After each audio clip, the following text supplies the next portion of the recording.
The smell of roasted turkey filled the penthouse overlooking Central Park. Warm light glowed across the marble counter, bouncing off crystal glasses waiting for laughter that never truly came. Emma Walker stood by the window, one hand resting on her swollen belly, the other holding her son Noah, barely 1 year old. Outside, Manhattan shimmered in the cold November afternoon, festive, glittering, alive. Inside, silence pressed against her ribs.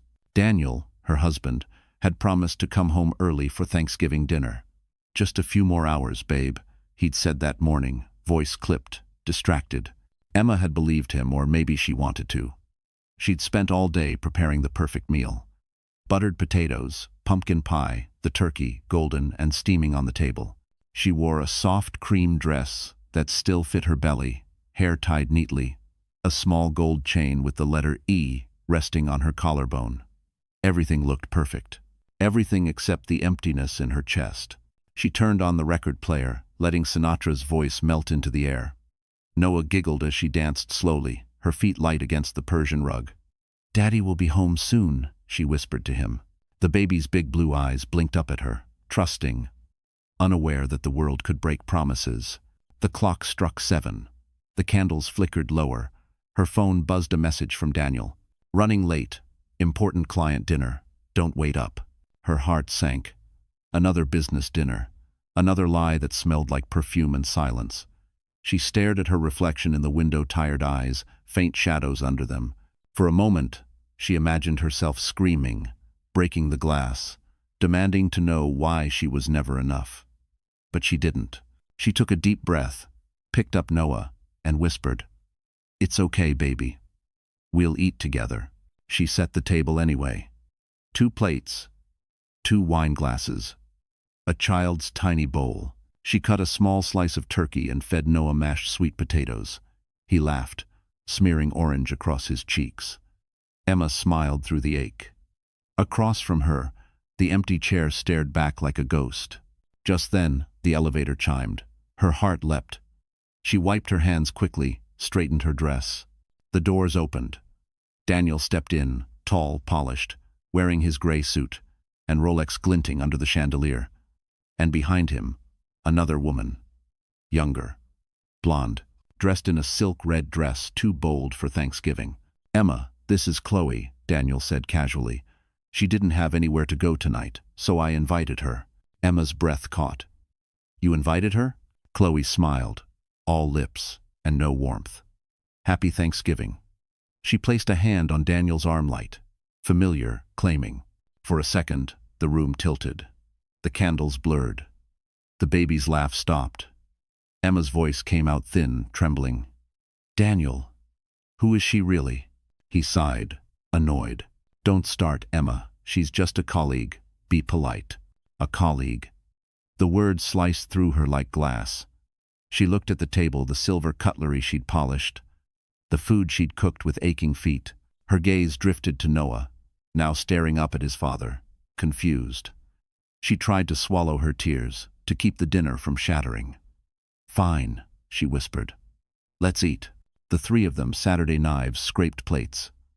The city lights outside sparkled coldly against the glass. And then, halfway through the meal, Emma saw Daniel's phone lighting up beside his wine glass. A message appeared.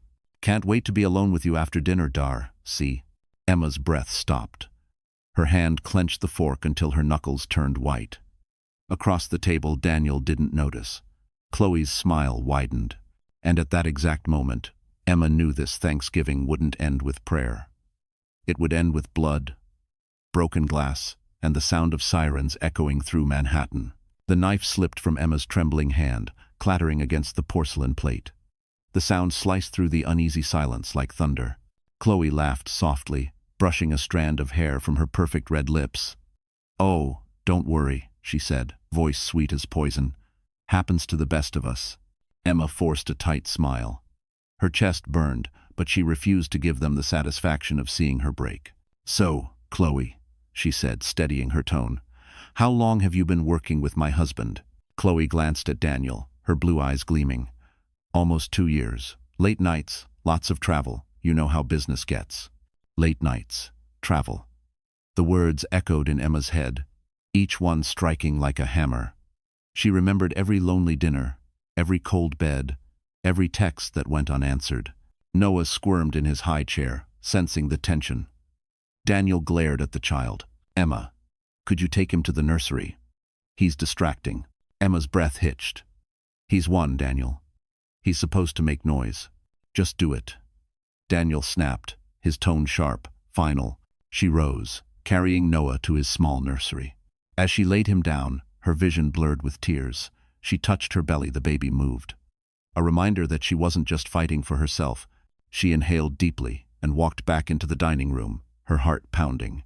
Daniel and Chloe were whispering, their heads close. Chloe giggled, brushing his sleeve. Emma froze in the doorway. Something inside her cracked a quiet, clean break. "Did you at least try to hide it?" she said softly. Daniel turned, startled. "What are you talking about?" "Don't insult me," Emma said, stepping closer. "I saw the message." For a moment, no one spoke. The ticking of the clock filled the room. Then Chloe smirked, tilting her head.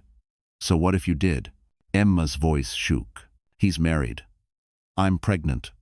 I'm carrying his child. And you—" Chloe's eyes rolled. "You think that matters to him?" The words hit like bullets. Daniel slammed his glass on the table. "Enough. You're overreacting again. You always do this." "Overreacting?" Emma's voice rose. "You brought your mistress into our home on Thanksgiving." Daniel stood, towering over her. "Keep your voice down." "No," she said, trembling but firm. "You don't get to silence me anymore." Chloe laughed. "This is pathetic. I told you she'd make a scene."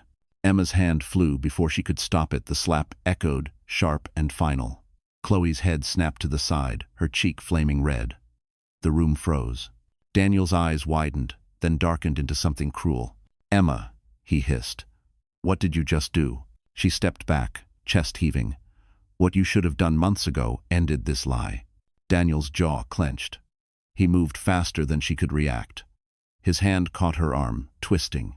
"Don't you ever touch her again." "Daniel, let go," she cried, trying to pull free. Pain shot through her shoulder. He shoved her. The edge of the dining table hit her thigh. She stumbled, falling hard to the floor. The sound of something breaking a crack filled the air. Her legs screamed with pain. "Daniel," she screamed, clutching her stomach. "Please." He froze for a split second, panic flashing across his face. But instead of helping, he stepped back, breathing hard. "You shouldn't have provoked me," he muttered. Chloe backed toward the door, horrified. "Daniel, she's bleeding." Emma reached for her phone, her hand shaking uncontrollably. Noah's cries echoed from the nursery. She tried to crawl, dragging her broken leg across the polished floor. Her fingers brushed the phone. She dialed the only number she trusted. A deep voice answered. "Emma, what's happening?" Her voice trembled. "Jim, please. He hurt me." "Lynn." Colonel Jim Reynolds' tone turned cold as steel. "Stay where you are. I'm coming." Emma's pulse thundered in her ears. Every second felt like a lifetime as she dragged herself across the cold floor, her legs screaming in agony. Blood trickled from a small cut near her knee, staining the white marble tiles.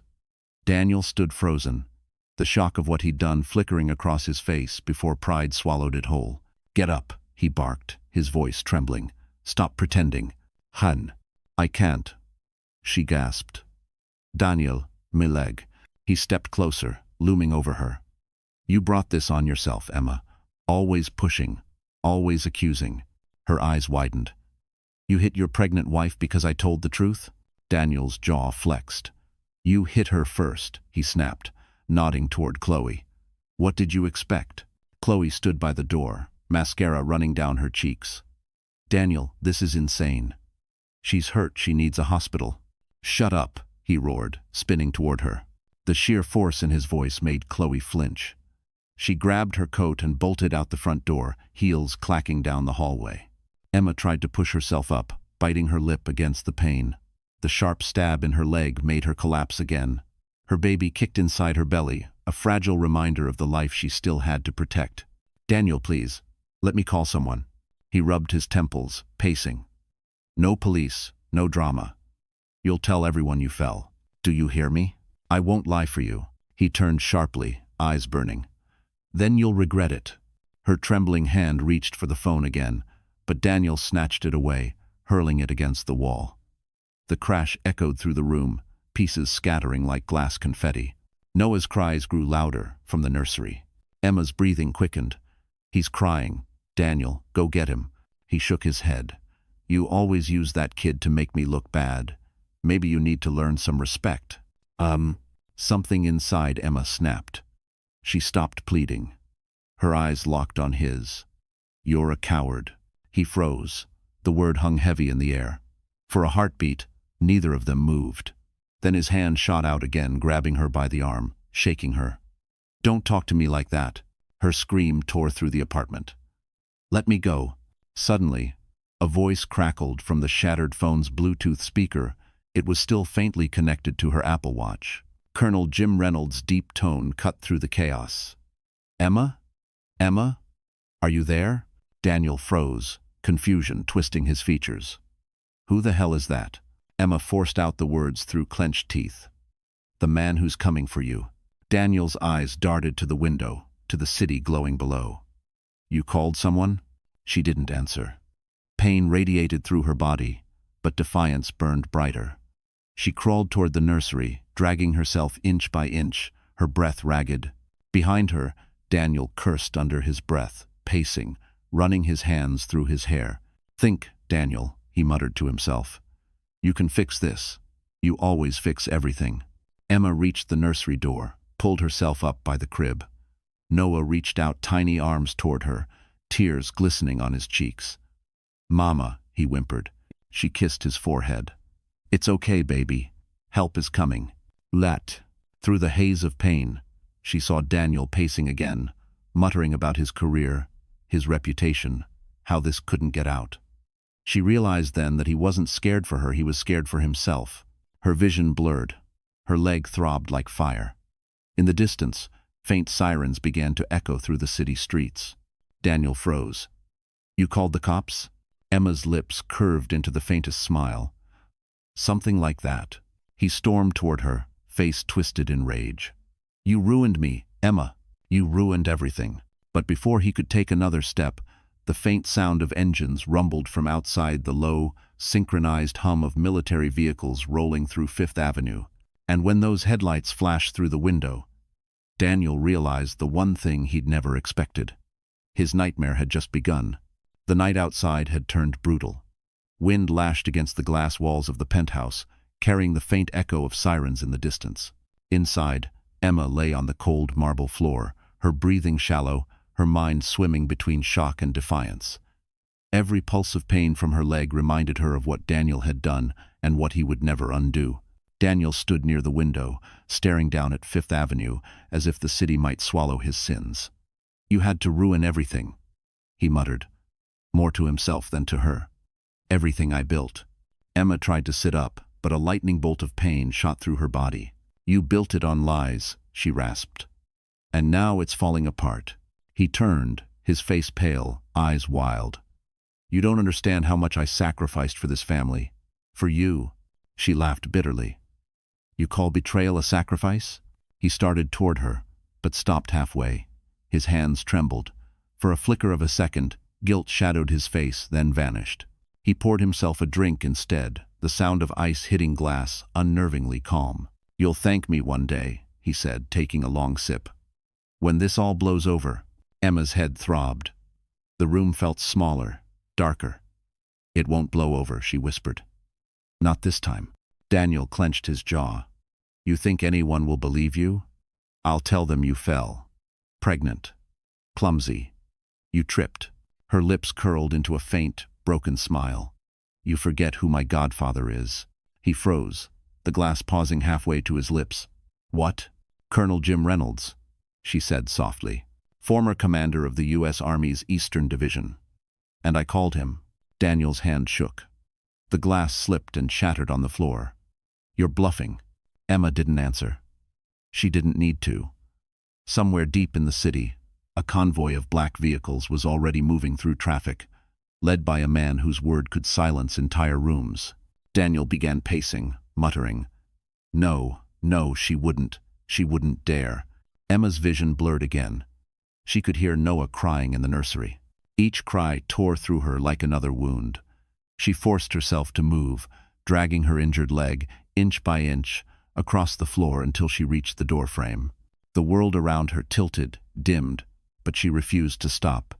"Mama's here," she whispered to the child. "We're okay." Behind her, Daniel's breathing grew ragged. He ran his hands through his hair, looking around as if the walls were closing in. "I'm not going to jail. I'm not." He opened a drawer, pulled out a set of car keys, and grabbed his jacket. "I'll leave. I'll fix this later." Emma's hand tightened on the floor. "You can't fix this. Not anymore." He turned back to her. "Watch me." At that exact moment, the air changed. It was subtle at first, a distant, rhythmic rumble. Then it grew louder. Tires on wet asphalt. Engines idling in sync. Headlights cutting through the fog. The sound of military vehicles pulling up outside the building. Daniel froze mid-step. "What the hell is that?" Emma met his eyes, her voice calm, almost serene. "That's justice." He ran to the window. Below, 4 black SUVs lined the street. Red and blue lights danced across the glass. Figures in dark uniforms stepped out, moving with precise formation. The building's security intercom buzzed. "Mr. Walker," a guard's voice said nervously, There's a colonel here asking for Mrs. Walker." Daniel's face drained of color. "Oh my God." Emma closed her eyes, exhausted. Relief washed over her in waves. Somewhere inside her, she felt the baby kick again, alive, fighting, strong. "It's over, Daniel," she whispered. He stumbled backward, panic overtaking arrogance. "They can't do this. They can't." Then, the doorbell rang 3 heavy knocks that rattled the penthouse walls. The echo filled every corner of the room, every secret, every lie. Daniel looked at the door. Emma looked at him. For the first time, she saw fear in his eyes. And when that door burst open, the man who walked in wasn't her husband's savior, he was his reckoning. The penthouse door burst open with a force that shook the chandelier above. The sound of boots against marble echoed through the apartment. Emma flinched, covering her belly as the lights from outside spilled into the room, a flood of red and blue flashing across the white walls. The air was charged, humming with authority. Colonel Jim Reynolds stepped inside first. He was tall, broad-shouldered, silver hair cropped short, eyes sharp as steel. He didn't need to raise his voice. His presence filled the space like thunder before a storm. 2 soldiers followed close behind, weapons holstered, uniforms crisp. Daniel froze by the window, halfway between running and reasoning. "Colonel Reynolds," he stammered, This is a misunderstanding." Jim didn't even look at him at first. His gaze went straight to Emma lying near the nursery door, pale, shaking, her leg twisted unnaturally. He crossed the room in seconds, kneeling beside her. "Emma, it's all right. You're safe now." Her lips trembled. "Jim, he hurt me." Jim's expression didn't change, but his jaw tightened. He brushed a strand of hair from her forehead gently, the way a father would. Then he turned to Daniel. "You hit a pregnant woman. You hit her." Daniel swallowed hard, trying to find words. "It's not what it looks like." She slipped, she fell. Jim rose to his full height, towering over him. "I've heard men lie before, Daniel. You're not very good at it." The soldiers fanned out, scanning the room. One knelt near the broken phone, the shattered glass, the overturned chair. The evidence spoke for itself. The soldier looked up. "Sir, looks like domestic assault. Significant force." Emma tried to sit up, wincing. "Please, take Noah. He's in the nursery." "No." Jim motioned to one of the men. "Secure the child. Get medical support on site." Daniel's face twisted. "You can't just barge into my home. You don't have jurisdiction here." Jim turned, voice low, dangerous. "You think power protects you, Daniel? Power means nothing when it's used to hurt the innocent." Daniel stepped back, shaking his head. "You can't prove anything. She's emotional. She's unstable." Jim's eyes hardened. "Don't you dare insult her while she's lying broken on your floor." The younger soldier returned, carrying Noah gently in a blanket. The baby reached toward Emma, crying. Jim leaned down beside her again. We're taking you both to the hospital. You'll be all right. Daniel tried one last time. Wait. Let's just talk. Man to man. Jim's stare could have cut through concrete. I'm not here as a man, Daniel. I'm here as justice. He nodded to his team. 2 soldiers stepped forward, grabbing Daniel's arms. The man resisted, shouting, "You can't do this. I'm a CEO. I know people." Jim spoke over him, calm and cold. "You should have thought about that before you raised your hand to her." Emma watched as Daniel struggled against the soldiers. For years, she'd seen him as untouchable, a man of wealth, control, and charm. Now he looked small, desperate, and hollow. The mask was gone. Jim gave the order. "Escort him out." As they dragged Daniel toward the door, he shouted, "You'll regret this, Emma. You'll regret it." She met his eyes one last time. "No, Daniel, you will." The elevator doors closed with a heavy thud, and for the first time that night, silence returned. The kind of silence that felt like freedom. Jim knelt beside her again, his voice soft now. "We'll get you help. You're stronger than you think." Tears slipped down Emma's cheeks. "Thank you," she whispered. Outside, the city pulsed with distant sirens, the hum of traffic, and the low throb of military engines retreating into the night. Inside, the woman who had been broken was still breathing, alive, fierce, and unafraid. And as the door closed behind Colonel Reynolds, the man who had destroyed her perfect life was already on his way to prison, unaware that this was only the beginning of her rise. The sterile smell of antiseptic hit Emma's senses before her eyes even opened.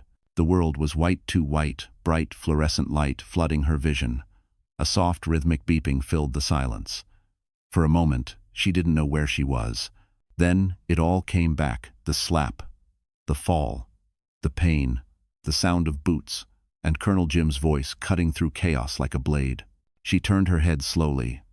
Her leg was wrapped in layers of bandages and a thick cast. A dull ache pulsed beneath it. Beside her bed sat Colonel Jim, his uniform replaced by a dark sweater, his expression heavy with both anger and relief. "You gave us quite a scare," he said softly. Emma's throat felt dry. Is Noah okay?" Jim smiled faintly. "He's fine. Sleeping in the nursery down the hall. Strong little guy didn't stop crying until he saw you." Emma exhaled a shaky breath, tears threatening. "And the baby?" He hesitated, then nodded. "Doctors say the baby's okay too." "You're lucky, Emma, very lucky." Her eyes fluttered shut in gratitude. "Lucky," she whispered. "That's one word for it." Silence stretched between them for a moment. Jim leaned forward, resting his elbows on his knees. "They've got Daniel in custody. Charges are being filed: domestic violence, assault, endangerment. He won't be walking free anytime soon." Emma stared at the ceiling, the words both comforting and hollow. "He'll find a way out. He always does." "Not this time," Jim said firmly. "I made a few calls. There are people in the system who remember what justice means." She turned to look at him. "You didn't have to do all this." He gave a short, sad laugh. "Your family, Emma. You were there when my daughter died. I promised her I'd protect you like my own." Her lips trembled. "You kept your promise." Jim reached into his jacket pocket and placed something on the bedside table, a worn paperback with a faded wolf on the cover. "Read this," he said. "Women Who Run with the Wolves. Helped my wife once. Might help you too." Emma picked up the book, running her fingers over the cover. "Is this about healing?" "It's about remembering who you are," Jim said, "and never letting anyone take that away again." For the first time since the night shattered, Emma felt something inside her, flicker, small, fragile, but alive. "Hope." The nurse entered, adjusting her fore. "You're a lucky lady," she said kindly. "Broken leg, but your vitals look strong. You'll walk again. Just needs time and therapy." Emma nodded weakly. "How long?" 6 to 8 weeks for the cast.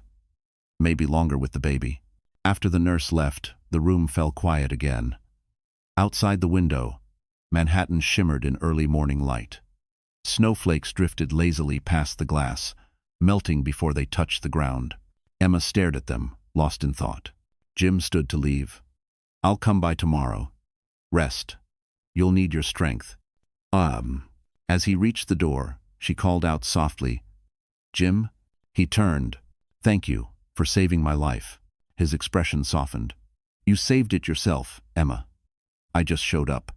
When he was gone, she turned back to the book. She opened it to the first page, reading the words out loud, her voice barely above a whisper. "To be whole, we must first be broken." She closed her eyes, letting those words sink deep. She wasn't just a victim. She was a survivor, reborn in the wreckage.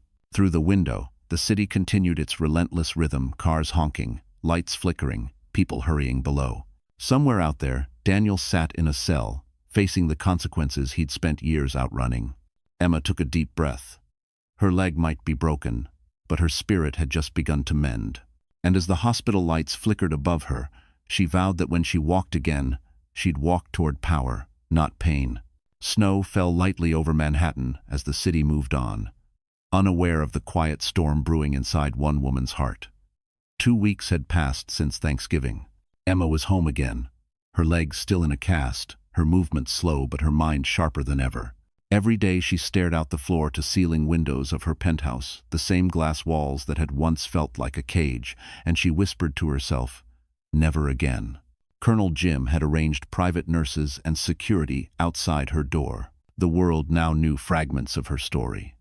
The tabloids called her the Thanksgiving wife. Some sympathized, others speculated. Emma ignored them all. She had no intention of being a victim on anyone's front page.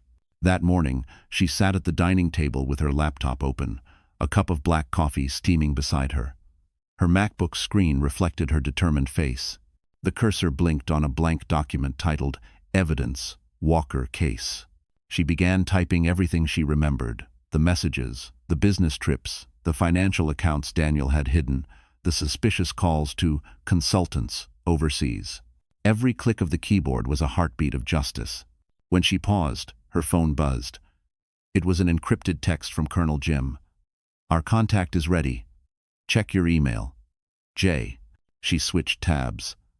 An email appeared from an unfamiliar address, subject line, "Confidential, proof." Her heart quickened. Inside were scanned documents, bank transfers, offshore accounts, receipts for bribes. The sender, Chloe Harper. Emma's hands trembled as she scrolled. Attached was a note. "He used me too. I want him to pay." For a long moment, Emma just stared at the message. The woman who had once ruined her marriage had now become her unexpected weapon. She exhaled slowly, the anger in her chest cooling into focus.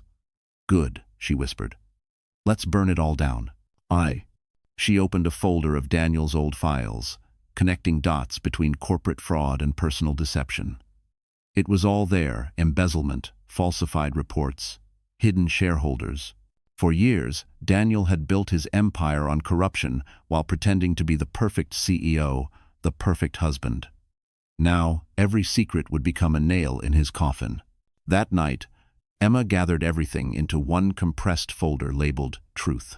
She drafted an email addressed to the New York Times. Investigations Desk. Her fingers hovered above the keyboard. Part of her hesitated sending this would ignite a war. There would be headlines, cameras, whispers in every boardroom. But she had lived through humiliation already.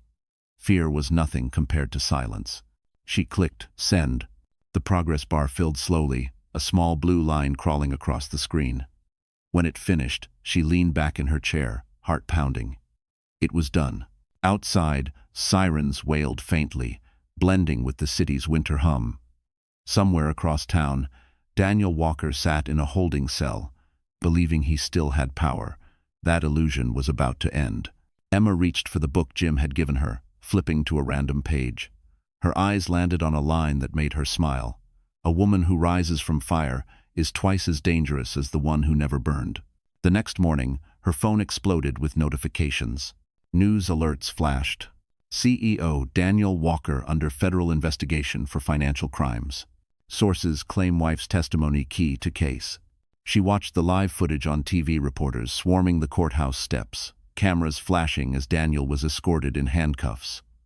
His once perfect hair disheveled, his confidence gone.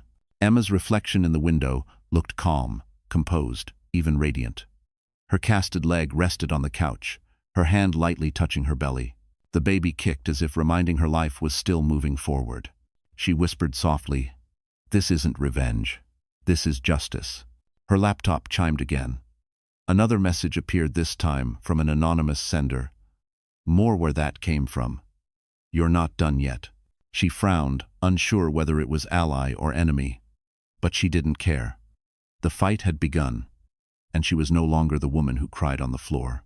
And as the morning light washed over her face, Emma knew she had just pulled the first thread that would unravel Daniel's entire empire. The morning the story broke, Manhattan woke to chaos. Emma watched from her penthouse window as camera vans lined the street below, reporters shouting into microphones, news chyrons flashing across every screen. Walker Enterprises under federal investigation. It was everywhere, on the monitors at Starbucks, on digital billboards in Times Square, on every phone in the city. She sipped her coffee slowly, letting the bitterness steady her. The world was finally seeing Daniel for who he truly was. Down on Wall Street, traders screamed over plunging numbers. Walker Enterprises stock collapsed within hours, the ticker bleeding red. Emma could almost hear it, the panic, the phone calls, the empire cracking apart. Her phone vibrated nonstop with messages from former coworkers and friends. "Is it true? Are you okay? Did you really do this?" She ignored them all. Colonel Jim called around noon. "It's working," he said. "FBI raided his offices this morning. Found documents matching what you sent." Emma exhaled. "Good. But it won't be enough. He always finds a way to crawl out." "Not this time," Jim replied. "He's made too many enemies." Hem. As she hung up, her screen lit again, this time with a call from an unknown number. Against her better judgment, she answered. "Emma," a familiar voice said. It was Chloe Harper. Emma's grip tightened on the phone. "Why are you calling me?" "I saw the news," Chloe said. Her tone was brittle, trembling. "They're coming after me too. They think I helped him." "You did," Emma said coldly. Chloe's breath hitched. "I didn't know how bad it was, Emma. He promised me the world. Then he hit me, too." Silence hung between them. For the first time, Emma heard real fear in Chloe's voice. "What do you want from me?" Emma asked. "Help," Chloe whispered. "Please. You're the only one who knows what he's capable of." Emma almost laughed. The irony was cruel. "You chose him, Chloe. You stood next to him while I bled on the floor." "I know," Chloe said. "And I'll regret it for the rest of my life. But if I testify, they'll protect me. We can destroy him completely." Emma hesitated. Her heart still burned with anger. But another part of her, the part that had survived the fire, knew what needed to be done. "Send me everything you have," she said finally. "Emails, messages, bank transfers." That evening, an encrypted file arrived in her inbox. Chloe had delivered. Emma scrolled through endless screenshots, proof of Daniel bribing auditors, falsifying reports, and blackmailing partners. Each image was another brick pulled from the foundation of his empire. She compiled everything into a final dossier. At the bottom, she wrote a single line before sending it to the federal prosecutor. "End this." The next morning, the news hit harder. Federal agents arrest Daniel Walker on charges of fraud, tax evasion, and domestic assault. Emma watched the footage from her sofa, wrapped in a blanket. Daniel, once immaculate in tailored suits, now wore a wrinkled shirt and handcuffs. Cameras flashed as he was shoved into a black SUV. Reporters shouted questions he didn't answer. For the first time, the man who had towered over her looked small. Outside, snow kept falling. The city didn't stop for anyone, not even fallen kings. Emma's phone buzzed again, this time with a message from an old colleague. "You did it. Everyone's talking about you. You're a hero." She set the phone down and stared out at the skyline. Hero. The word didn't feel right. She hadn't done it for glory. She'd done it for peace. Her reflection stared back at her, stronger now, calmer. Noah slept in his crib, his tiny breaths, a rhythm of safety. She whispered, "It's over." But deep down, she knew the truth. The storm had only just begun. The public trial would come next, the whispers, the cameras, the judgment. She wasn't afraid anymore. She had walked through fire and lived.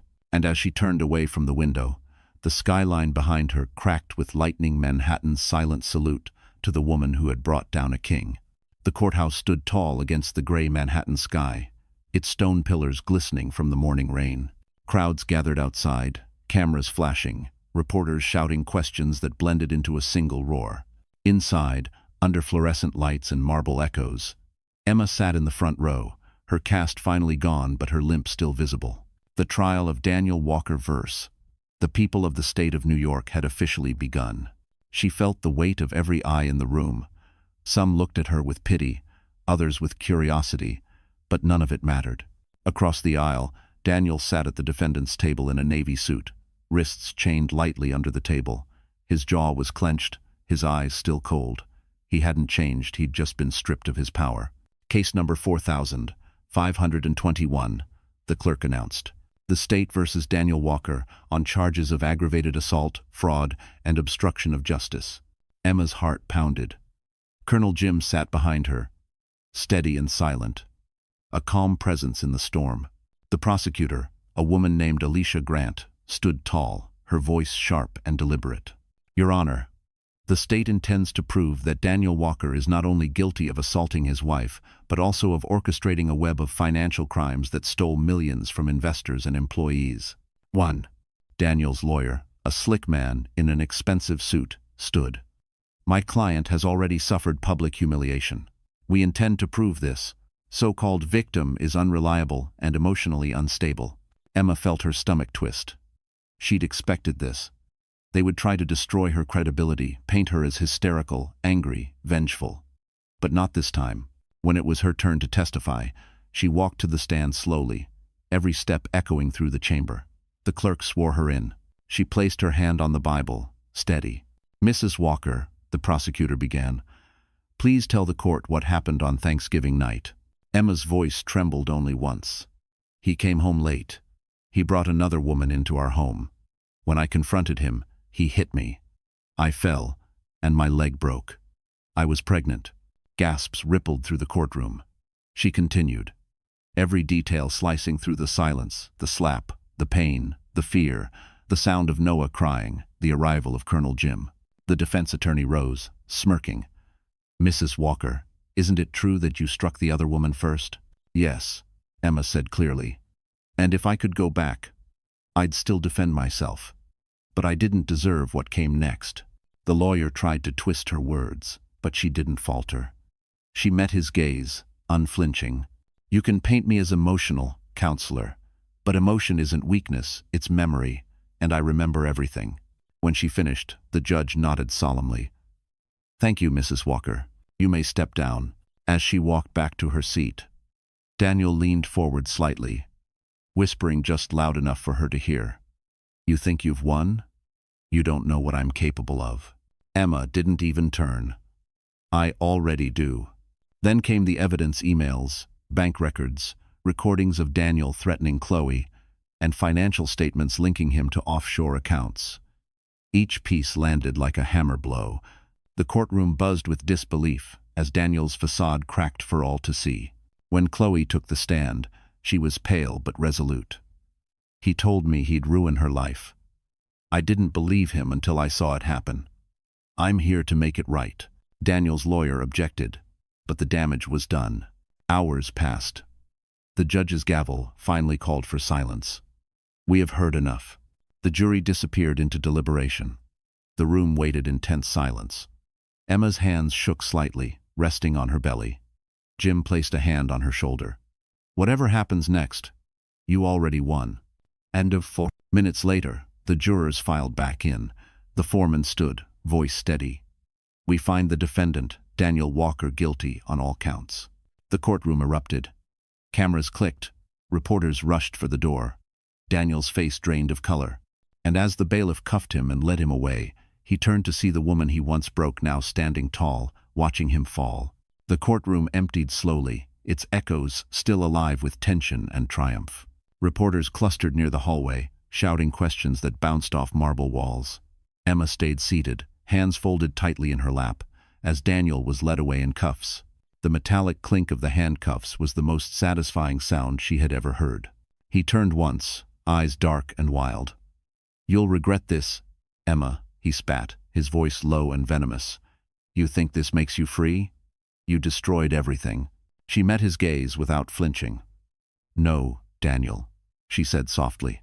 "You destroyed it the night you touched me." The bailiff pushed him forward. He stumbled once, losing his balance. The press caught the moment, the once powerful CEO, now a fallen man in chains. The photo would be everywhere within an hour. Outside, the cold Manhattan air hit her face like baptism. Colonel Jim walked beside her, his expression proud but somber. "It's over," he said. Emma shook her head. "No, it's just beginning." They passed the courthouse steps where dozens of reporters waited. Flashbulbs erupted, microphones thrust toward her. "Mrs. Walker, how do you feel? Did you expect a guilty verdict? What message do you have for women watching right now?" Emma paused. The camera zoomed in. She took a deep breath and spoke clearly. "I want every woman who's been silenced to know your truth matters. No one has the right to take your voice, your safety, or your dignity. You can stand up and fight back. I did, and I survived." The crowd erupted in applause. Tears filled her eyes. But this time, they weren't from pain, they were from release. Back at the penthouse, the city lights shimmered across the glass like 1,000 tiny witnesses. The apartment still bore scars from that night, scratches on the floor, faint stains on the rug, but Emma didn't plan to stay. It wasn't a home anymore. It was a battlefield turned tomb. She packed slowly, her movements deliberate, calm. Noah giggled nearby as he tried to walk across the living room, his tiny hands gripping a stuffed bear. She smiled at him. "We're leaving, baby. Somewhere new, somewhere quiet." The doorbell rang. Colonel Jim stepped in, holding a manila envelope. "It's done," he said. "Sentencing's in 6 weeks. He'll serve 12 years, maybe more. With the fraud charges, he'll lose everything." Emma took the envelope, fingers brushing the embossed seal of the court. "Good," she whispered. "Let him live with the silence he gave me." Jim studied her for a moment. "What will you do now?" She looked out the window, the city glowing beneath a fading winter Sunday. "Start over. Heal. Maybe write about it someday. I want people to know that monsters wear suits too." He smiled faintly. "You've got the courage for it."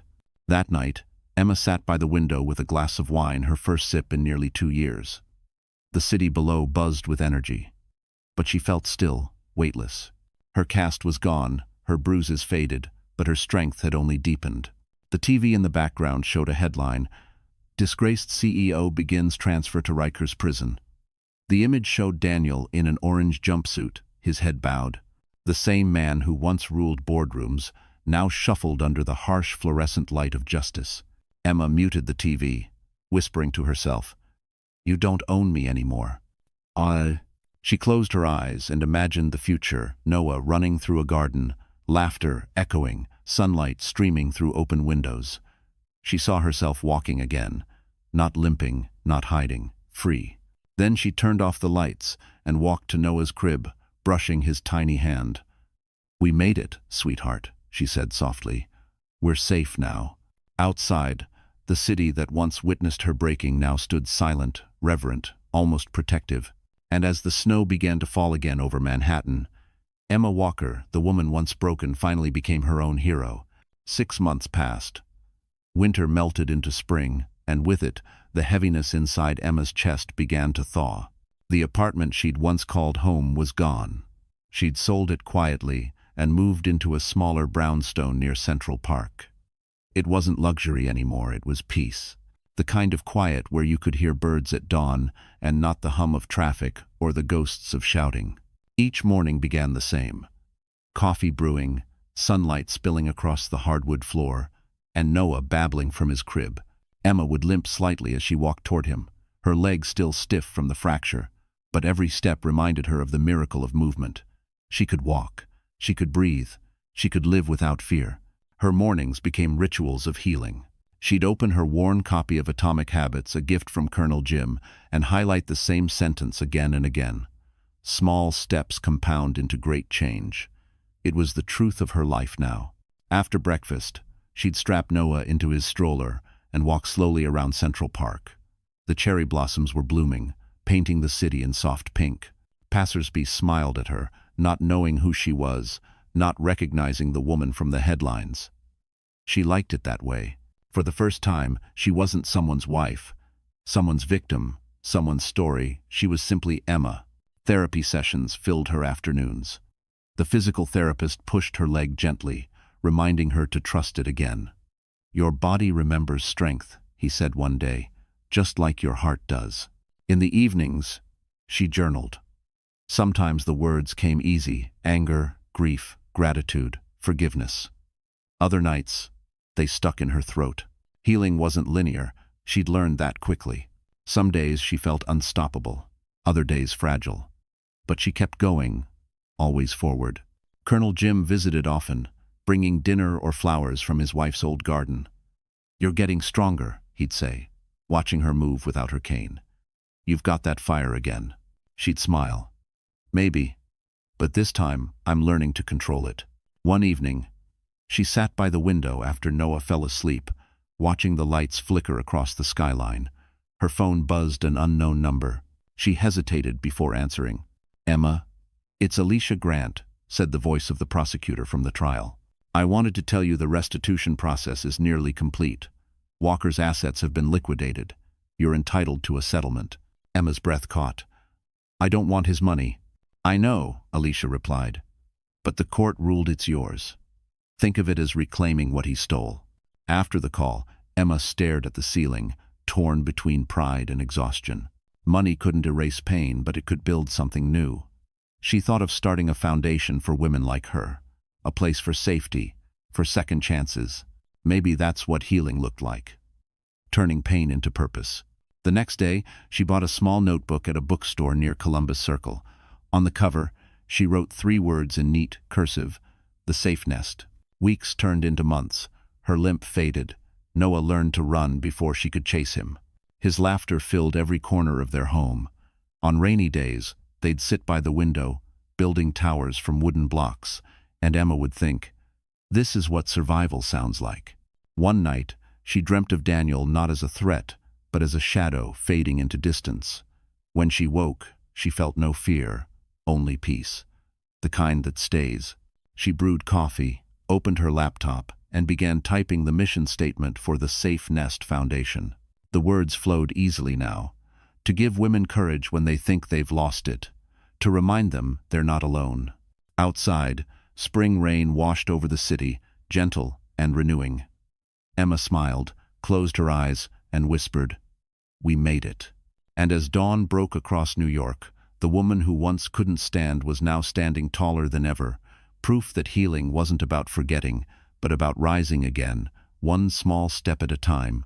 Summer arrived quietly in New York, the kind of golden warmth that smelled like second chances.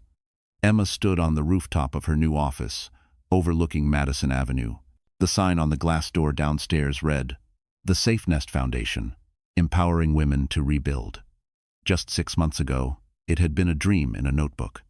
Now it was real, her real beginning. Inside, boxes still lined the walls. Volunteers unpacked pamphlets, set up desks, arranged coffee mugs with the foundation's logo. Laughter filled the space, soft, hopeful, alive. Emma walked among them, barefoot in flats, her leg fully healed now. She wore a white blouse and simple jeans. No designer brands, no diamonds, just authenticity. Her assistant, a kind woman named Carla, handed her a tablet. "You've got a meeting with the City Grant Committee at 10, then a donor lunch." Emma smiled. "Thank you. Also, order pizza for everyone later. No one works hungry here." Carla grinned. "Got it, boss." The word boss still felt strange but empowering. Emma was no longer the woman waiting by the door for a husband who never came home. She was the one leading others toward the light she had once searched for. At 10 o'clock, she headed to a networking event for women in business at a sleek glass building across the street. The conference room buzzed with conversation, filled with women who carried themselves like they'd earned every inch of their space. As she took her seat, she noticed the man leading the seminar, a tall figure in a navy suit, his voice confident but gentle. "Good morning," he said. "I'm Ethan Miller, Senior Advisor at the City Women's Initiative. I'll be reviewing your foundation proposals." Emma froze for half a beat. She recognized him from years ago, one of Colonel Jim's former officers, the man who'd helped coordinate her protection after the incident. Their eyes met across the table. He smiled, just slightly, as if he knew exactly who she was. After the meeting, he approached her by the coffee stand. "Emma Walker," he said softly, "you've come a long way." She smiled, a little shy. "I didn't think you'd remember." "I don't forget strong people," he replied. "How's the leg?" "Stronger than before," she said. He nodded, impressed. "Your proposal's good. Really good. You're not just building a foundation, you're building a movement." "None. I'm just trying to help women like me," she said, stirring her coffee. "No one should feel powerless in their own home." Ethan looked at her, admiration in his eyes. "You know, strength looks good on you." The compliment caught her off guard. It wasn't flirty. It wasn't calculated, it was real. She smiled. "Thank you." They talked for nearly an hour, about recovery, about purpose, about finding meaning in pain. There was something steady about him, a quiet confidence that didn't demand space but filled it anyway. When she left the building, the sun hit her face just right. For the first time in years, she didn't feel haunted. She felt alive. That night, she returned home to Noah's laughter. He ran into her arms, his small hands clutching her blouse. "Mama, I drew you," he said, handing her a crayon sketch. It was messy, full of color, her, him, and a big yellow sundae. She kissed his forehead. "It's perfect." Later, after putting him to bed, Emma sat by the window, thinking of Ethan, of the way he'd looked at her not like a broken woman, but like someone whole. She wasn't sure what it meant yet, but it made her chest warm. Her phone buzzed. A message from Ethan. "Good luck tomorrow. Let's grab coffee soon, no meetings, just coffee." Emma typed back, "I'd like that." She turned off the lamp, letting the soft hum of the city lull her to sleep. And for the first time since the nightmare began, Emma's dreams weren't filled with fear, they were filled with possibility. The River Cafe shimmered like a jewel beneath the Brooklyn Bridge, its windows glowing gold against the evening sky. Emma sat at a table by the water, watching city lights dance on the East River.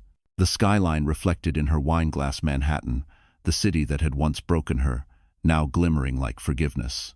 She wasn't nervous, not exactly, but her pulse fluttered in that uncertain rhythm she hadn't felt in years. Across the table, Ethan Miller adjusted his cufflinks, smiling that quiet smile that always seemed to carry more sincerity than words. "I still can't believe you agreed to dinner," he teased gently. Emma laughed, resting her chin on her hand. "I said coffee. You upgraded it to dinner."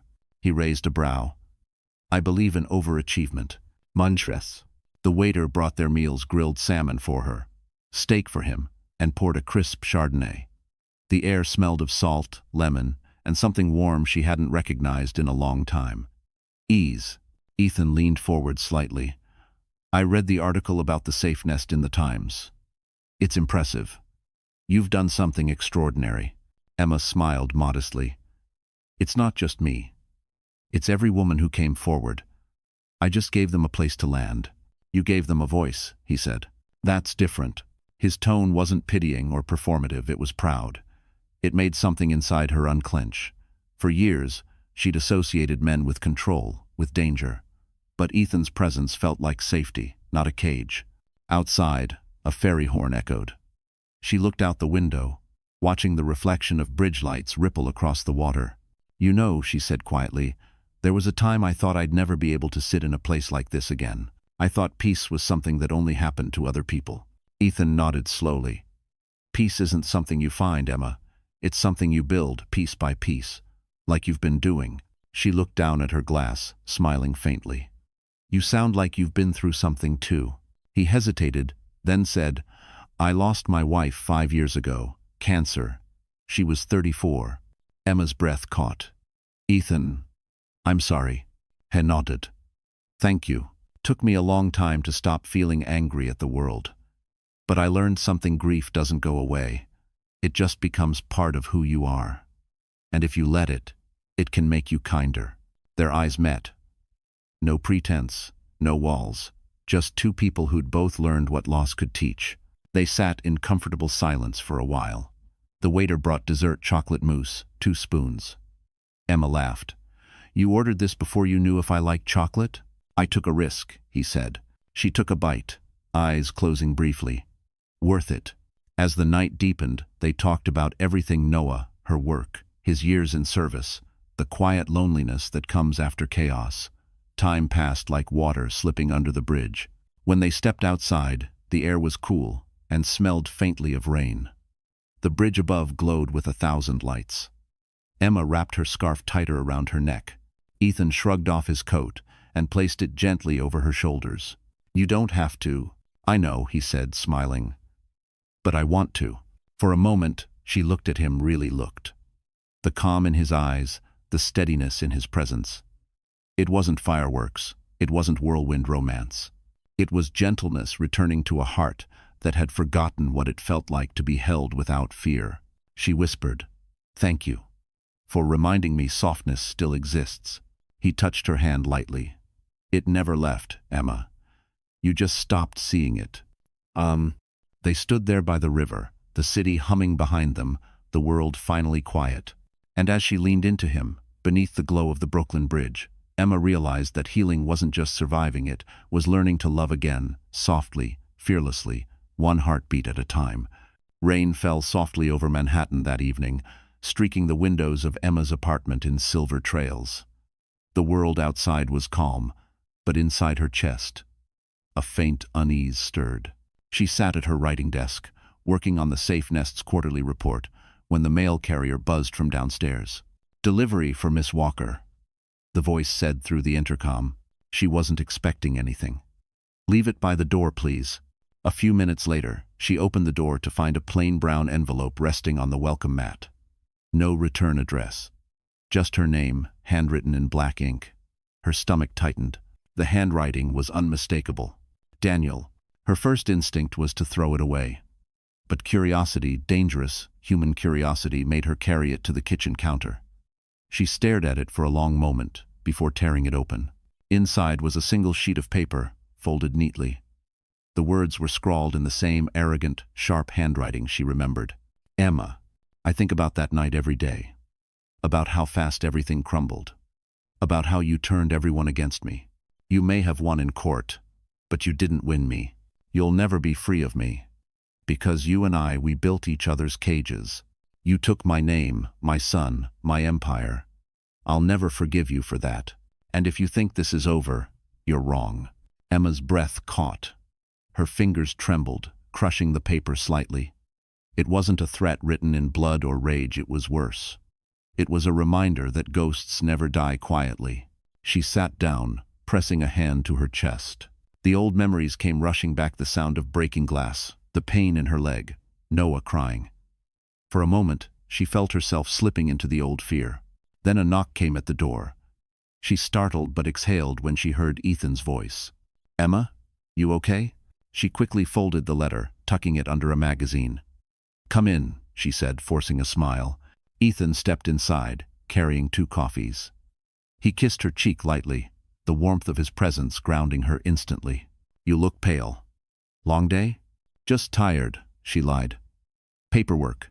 He handed her a cup. "I figured you could use this. Extra caramel, right?" She smiled faintly. "You remember." They sat on the couch. The rain pattered gently against the windows, the city glowing through the glass. Ethan talked about a new outreach grant for her foundation, but Emma barely heard him. The letter burned in her mind like a brand. He noticed her silence. "Hey," he said softly, touching her hand. "Where are you right now?" Her composure cracked. "He wrote to me," she whispered. Ethan's jaw tightened. "Daniel?" She nodded, reaching for the envelope. He read it quickly, his expression darkening. "He's trying to get in your head. That's all this is." "I thought it was over," she said, voice trembling. "I don't want him living in here." She pressed her hand against her heart, rent-free.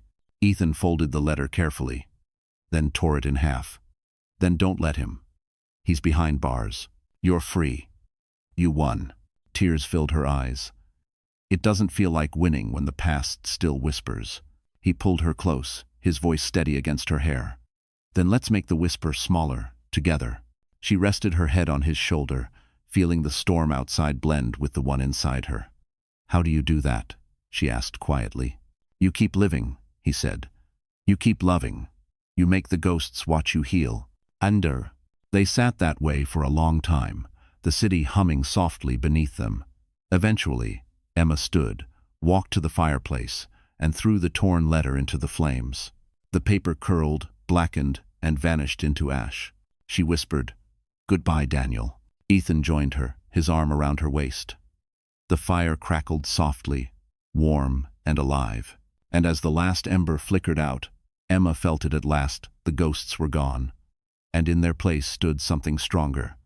Peace, burning steady like light after a storm. A full year had passed since the trial, and New York pulsed with its usual rhythm, fast, bright, unstoppable. But for Emma, life had slowed into something deliberate, almost sacred. She'd rebuilt her world from ashes, and now it was ready to bloom. It began with a phone call from a marketing executive at Tiffany & Co. "Miss Walker," the woman said, "we've been following your work with the Safe Nest Foundation. We're launching a new campaign, The Strength Within. We'd like you to be the face of it." Emma froze. "Me? Yes. Your story embodies resilience. The campaign's about authenticity, courage, rebirth. You're exactly what we want to represent that message." For a long moment, Emma said nothing. Once upon a time, she'd worked behind the scenes, writing taglines for brands like Tiffany. Back then, her voice was hidden under Daniel's shadow. Now, the world wanted to hear it. "I'll do it," she said finally. "But only if the campaign highlights real women, not models. Survivors, mothers, fighters." The executive smiled through the phone. "That's exactly the vision." Weeks later, Emma stood inside a bright Manhattan studio surrounded by lights, cameras, and a quiet buzz of anticipation. She wore no diamonds, no heavy makeup, just a simple white blouse and jeans. The photographer adjusted his lens. "Perfect," he said. "Hold that. Look at me like you've survived something impossible." Emma met the camera's gaze. Her eyes were calm, proud, alive. The image that would soon appear on billboards across the country captured more than beauty, it captured transformation. That evening, as she left the studio, she stopped at a small cafe. It was the same corner cafe where she'd once cried over Daniel's betrayal. Now, she sat by the window with her laptop, drafting an article for the New York Times titled, "What Strength Really Looks Like." Her fingers flew across the keys. Strength isn't loud. It's not about revenge or victory. It's about waking up after pain and choosing to love the world again. When she finished, she read the words aloud. They didn't sound like survival, they sounded like freedom. Her phone buzzed. A message from Ethan. Saw the preview photo. "You're incredible. Dinner tonight." She typed back, "Only if you cook." At 7, she arrived at his apartment, small, filled with books and the scent of roasted garlic. He greeted her at the door, sleeves rolled up, an apron that read "World's Oakiest Chef." "Emma Laufhet." "That's optimistic." He grinned. "You haven't tried the pasta yet." They ate by candlelight, the quiet hum of a jazz record filling the room. She told him about the campaign, about how surreal it felt to be seen not as a victim, but as a symbol of power. Ethan poured her another glass of wine. "You've earned every bit of it, Emma. You didn't just survive, you inspired people." She looked at him over the rim of her glass. "I just told the truth. Maybe people are ready to hear it now." After dinner, they sat by the window watching the city lights. Ethan leaned back, his arm around her shoulders. "What's next for you?" he asked. She thought for a moment. "I want to expand the Safe Nest, maybe nationwide. There are too many women still trapped, still scared." He nodded. "You'll do it. You're unstoppable." She smiled. "Maybe. But this time, I'm not doing it alone." Later that week, her campaign launched. The first billboard went up above Times Square, a massive image of Emma, her gaze steady, the words beneath reading, "Strength within, for every woman who rises again." Pedestrians stopped to look. Some smiled, some took photos, some whispered, "That's her." Emma stood across the street, unnoticed, watching quietly. Her reflection in the glass merged with the billboard above a woman reborn, not from vengeance, but from grace. And as the city lights reflected in her eyes, Emma knew this was her true comeback, not fame, not revenge, but the simple, powerful act of becoming herself again. The following Thanksgiving felt entirely different from the one that had shattered Emma's world a year ago. Gone were the tears, the bruises, the fear. This time, laughter filled her home like music. The scent of roasted turkey and cinnamon pie drifted through the air, mingling with soft jazz and the hum of conversation. Her brownstone glowed with warmth. Friends from the Safe Nest Foundation filled the dining room, their chatter echoing against the soft flicker of candlelight. Each woman there carried her own scars, her own story, but tonight they weren't survivors. They were family. Emma stood by the kitchen counter, arranging the last of the dishes. Colonel Jim entered, still in his uniform jacket despite his retirement, his silver hair gleaming beneath the light. "You did it again," he said with a smile. "You made Thanksgiving worth celebrating." She laughed, handing him a glass of wine. No more chaos, no broken glass, no tears, just peace. On. He clinked his glass against hers. To peace and to second chances. Across the room, Noah toddled toward them, his small hands clutching a wooden toy plane. "Mama, look," he shouted. She crouched down, smiling. "Wow, Noah. Who gave you that?" Ethan appeared behind him, grinning. "Guilty. He said he wanted to fly one day." Emma rose to her feet, warmth spreading through her chest. Ethan looked different tonight, more relaxed, softer. He was wearing a gray sweater and jeans, his usual calm confidence radiating from him. He slipped an arm around her waist, and for the first time, she didn't flinch at touch. Jim watched them both and nodded approvingly. Looks like the world finally makes sense again. Dinner began with laughter and stories. The women around the table toasted to healing, to strength, to freedom. Emma sat between Ethan and Jim, her heart so full it almost hurt. Halfway through the meal, Carla, the first woman Emma had helped through the safe nest, raised her glass. "To Emma," she said, her voice trembling. "You gave us more than shelter. You gave us courage." Everyone clapped, glasses raised high. Emma blinked back tears. "To all of you," she said, "because none of us got here alone." Outside, snow began to fall, soft flakes dusting the city. Inside, warmth glowed like a heartbeat. After dinner, Emma and Ethan stepped out onto the balcony. The city shimmered beneath a thin veil of white. She leaned on the railing, her breath visible in the cold air. "It's funny," she said. "A year ago tonight, I thought my life was over. I couldn't even walk. And now," Ethan slipped his hand into hers. "Now you're standing taller than ever." She smiled. "I don't think I'd have made it here without you." He shook his head. "You'd have made it. You just didn't know it yet." Silence settled comfortably between them. The snow kept falling, each flake catching the city's light. Inside, Noah's laughter carried through the open door. He was dancing clumsily with Jim, who pretended not to be out of breath. Emma laughed softly, turning back toward the warmth. "He's going to sleep well tonight." Ethan looked at her, his voice low. "You deserve this, Emma. Every bit of it. The peace, the laughter, the love." She met his gaze, heart fluttering. "I never thought I'd find love again." "One." He stepped closer, brushing a strand of hair from her face. "You didn't find it. You built it." For a moment, everything stilled: the snow, the city, even her breath. Then she kissed him, slow and certain. It wasn't passion born of desperation. It was calm, steady, true. When they pulled apart, she whispered, "Happy Thanksgiving." He smiled. The happiest one yet. Inside, the fire crackled, glasses clinked, and laughter rose again. And as the snow blanketed Manhattan, Emma finally understood that freedom wasn't just surviving the storm, it was learning to dance in the snow that followed. It was late spring when the world seemed to exhale again. The cherry trees along Central Park had bloomed, their petals falling like tiny pink snowflakes across the sidewalks. Emma pushed Noah's stroller down the familiar path, the morning light spilling through the branches. Her heart felt steady these days, grounded in the kind of calm she once believed was impossible. Beside her, Ethan carried 2 coffees from their usual spot near the park entrance. He handed her one with a grin. Extra caramel. Light foam. The way you like it. She smiled. You remember everything. He shrugged playfully. It's a survival skill. They walked in silence for a while, the city alive around them. Joggers passed. Children laughed. Dogs chased each other through the grass. For Emma, it wasn't noise anymore, it was life. The kind she wanted to keep forever. After the walk, they stopped at a small pond where Noah liked to feed the ducks. Ethan crouched beside the boy, handing him crumbs from a paper bag. Noah giggled as ducks scrambled to the water's edge.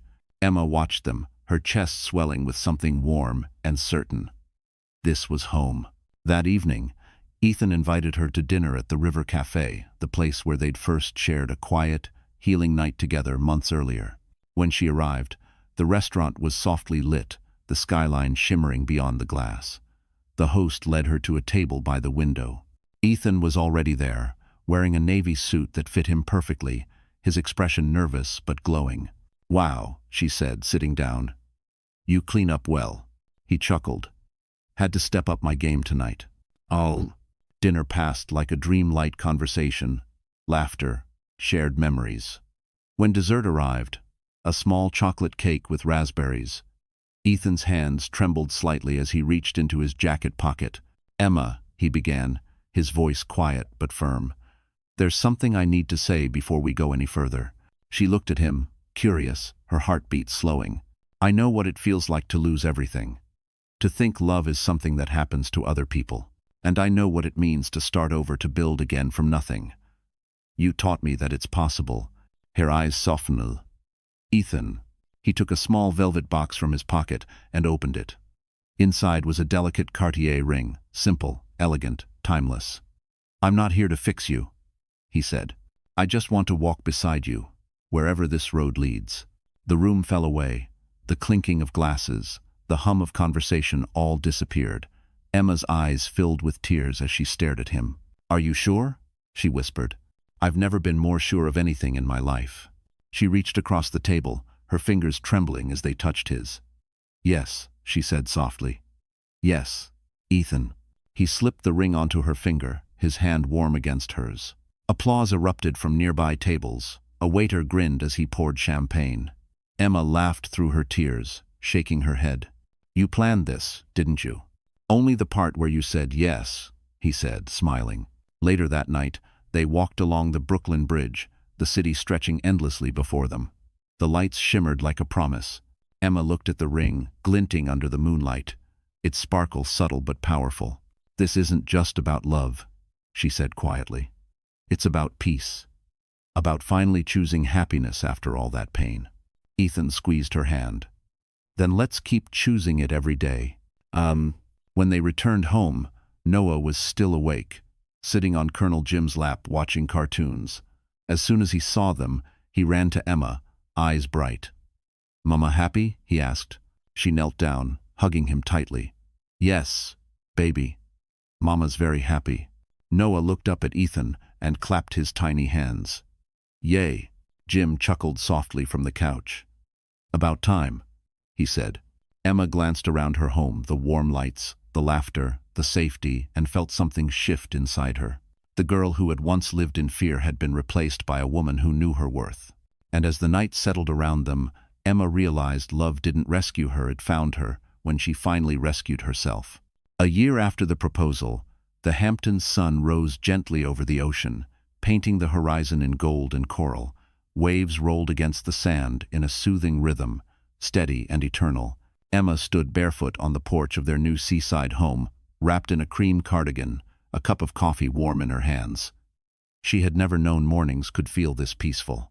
Behind her, Ethan's laughter echoed faintly from inside the house. Noah was chasing him around the living room, squealing, "Daddy, catch me." The sound filled every corner like sunlight, pure, innocent joy. Emma smiled. "5 more minutes before breakfast, you two," she called out. 5 minutes. Noah yelled back, which meant 15. This was the life she dreamed of without daring to imagine it could ever be real. A life without fear, without shadows. A life of choice, not survival. She walked down the porch steps, letting her feet sink into the cool sand. The sea breeze brushed through her hair. Nearby, a small wooden swing swayed lazily from the porch beam. On the railing sat her worn copy of Meditations by Marcus Aurelius, pages dog-eared from use. She'd started reading it during her recovery, and now it was her quiet morning ritual, a reminder that calm was a decision, not an accident. When she returned inside, Ethan was in the kitchen, flipping pancakes with Noah perched proudly on a stool beside him. Batter splattered everywhere, but neither seemed to care. "Chef Chaos, reporting for duty," Ethan said, grinning. Emma laughed. "Looks like a food crime scene." Noah giggled, holding up a pancake shaped like something between a star and a blob. "Mama, it's you." She kissed the top of his head. "Then I'm beautiful." After breakfast, Ethan took Noah outside to build sandcastles, while Emma sat at her desk by the window, working on a proposal to expand the safe nest nationwide. The foundation had grown faster than she ever expected, 5 shelters across 3 states, each filled with women starting over, just like she once did. She typed the closing line of her report.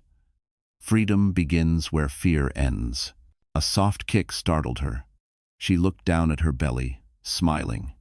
She was 8 months pregnant with their daughter, and every flutter felt like a promise. They'd already chosen a name, Hope. Ethan appeared in the doorway, brushing sand off his jeans. "How's my favorite writer doing?" "Busy," she said with a grin. "Your son just promoted himself to head chef, by the way." Ethan leaned against the doorframe. "He gets it from his dad." "Sure," she teased. He walked over, placing a hand gently on her stomach. "She's going to have your strength." Emma covered his hand with hers. "And your calm." They stayed like that for a long moment, the kind where silence said more than words ever could. Later that afternoon, they drove into town for groceries. The locals waved as they passed, some recognizing Emma from her foundation's work. She wasn't the woman from the headlines anymore. She was simply Emma Miller, wife, mother, advocate, survivor. That night, after Noah fell asleep, she stood again on the porch, the ocean dark and endless before her. The moonlight shimmered on the water, and somewhere inside, she felt the same reflection, steady, luminous, whole.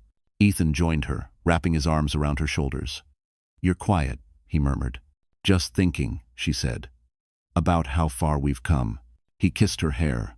"You earned every bit of this peace." She leaned into him, whispering, "I used to think peace meant forgetting, but it's not. It's remembering without breaking." He nodded, pulling her closer. The waves roared, the night hummed, and everything felt right. And as dawn crept across the horizon, Emma knew this wasn't the end of her story.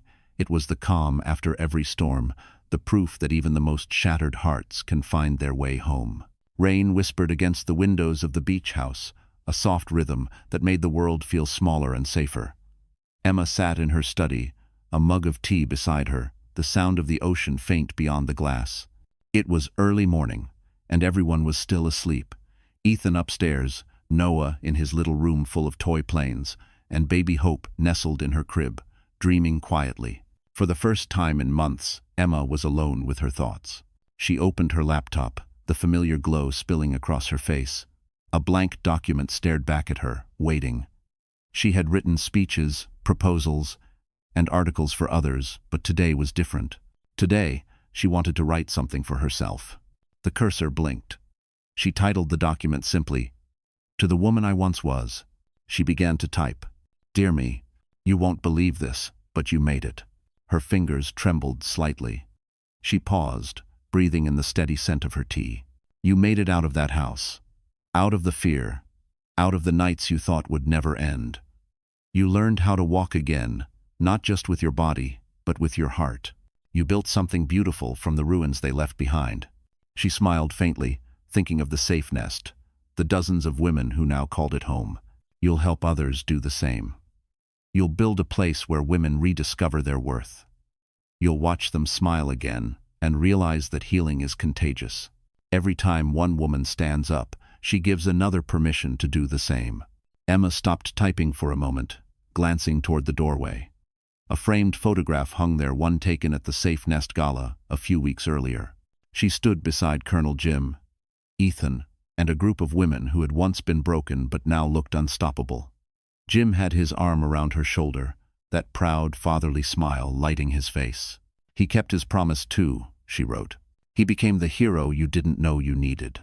When the world shattered, he picked up the pieces without asking for anything in return. You owe him more than words can say." Her throat tightened. Jim had passed away just 2 weeks after that photo was taken. His letter, found tucked inside a book he'd gifted her years ago, had been his final message. "You won the only battle that ever mattered. You found yourself." She wiped a tear and continued typing. "You'll fall in love again, not the kind that blinds you, but the kind that sees you. Ethan will teach you that gentleness isn't weakness, that love can be quiet, patient, safe. You'll have another child, and when she smiles, you'll realize life didn't end, it began again." She could hear hope stirring upstairs, a small coo drifting down the hallway. Emma smiled through her tears. "You'll forgive yourself for staying too long, for loving too much, for believing in the wrong man. Forgiveness won't be easy, but it will be freedom." Her hands slowed as she reached the final paragraph.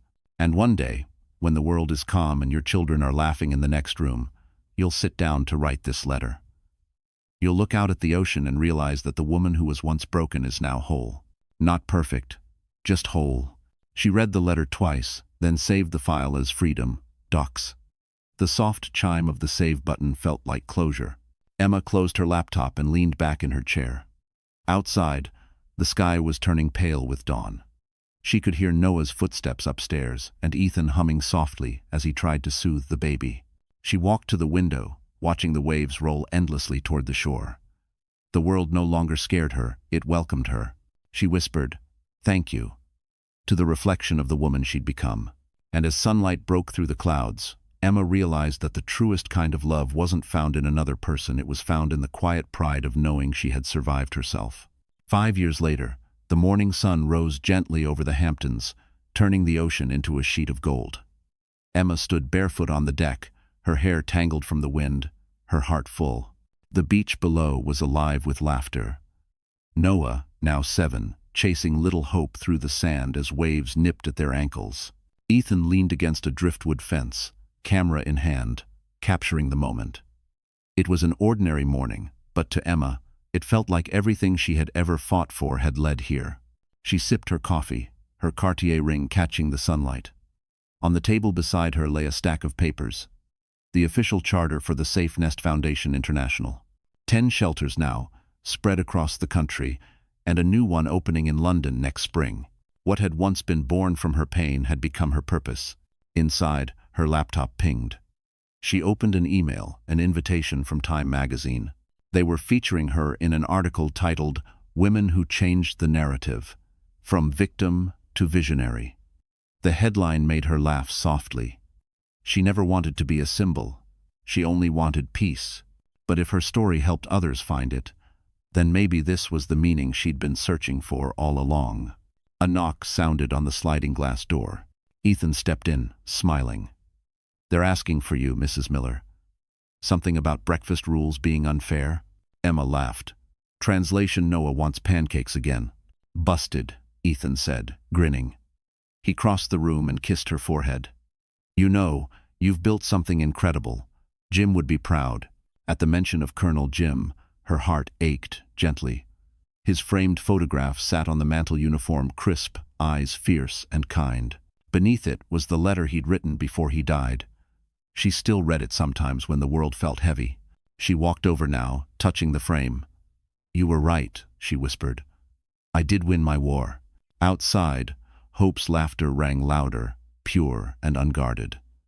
Emma felt the kind of gratitude that didn't need words. After breakfast, the 4 of them drove into town for the Safe Nest's 5th anniversary gala, held at a restored lighthouse overlooking the Atlantic. The event wasn't glamorous, it was grounded. Women who had once hidden in shadows now walked proudly across the stage, telling their stories.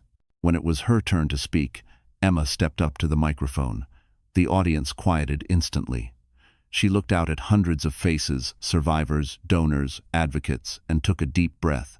5 years ago, she began. I was just a woman trying to remember how to breathe. Today, I stand here as proof that pain doesn't define us, it refines us. I used to think strength meant never breaking. But real strength is breaking and rebuilding anyway. Applause rippled through the hall. Emma smiled, holding back tears. She continued. Colonel Jim Reynolds once told me that courage isn't found on battlefields. It's found in the quiet moments, when no one's watching, and you choose to rise. Every woman here has done that. Every single one of you is living proof that light always finds a way in. The crowd rose to their feet, clapping, some crying openly. Emma looked toward the back, where Ethan stood with their children. Noah was waving proudly, and Hope clapped with tiny hands. After the event, as the guests drifted away, Emma walked alone along the lighthouse path. The wind carried the scent of salt and wildflowers. She stopped near the edge, looking out at the endless sea. Ethan joined her, slipping his arm around her shoulders. "You did it," he said softly. She leaned her head against him. "We did it." They stood there, watching the waves crash and retreat, infinite and forgiving. "Do you ever think about what's next?" Ethan asked. Emma smiled, eyes on the horizon. "I don't need next. I just need now." Noah's voice called from the car. "Mom, Dad, hurry, we're gonna miss the sunset." They turned, hand in hand, walking back toward their children, their life, their legacy, and as the sun dipped below the horizon, painting the sky in pink and gold, Emma knew she had completed her story, not with revenge, but with redemption, love, and a peace that would outlive her name. So, that's how the story ends, quietly, beautifully, like the ocean after a storm. If you're still here right now, my friend, then something in Emma's journey must have touched you. Maybe it's the pain she carried, or the strength she found when everything seemed lost. Maybe, just maybe, you saw a little piece of yourself in her. You see, healing isn't about forgetting what broke you, it's about learning. As Marcus Aurelius once said, the obstacle is the way. Every scar is proof that you fought, and every sunrise after the darkness means you're still here, still trying, still growing. So, take this story with you tonight. Let it remind you that peace isn't found in revenge, but in rising again with grace. That you, too, can build something beautiful out of what once hurt you. If this story moved you even a little, hit that like button. Share it with someone who needs hope tonight. And don't forget to subscribe so we can keep walking this road together. Because you're not alone. You never were. And just like Emma, your comeback is waiting quietly, patiently for you to begin.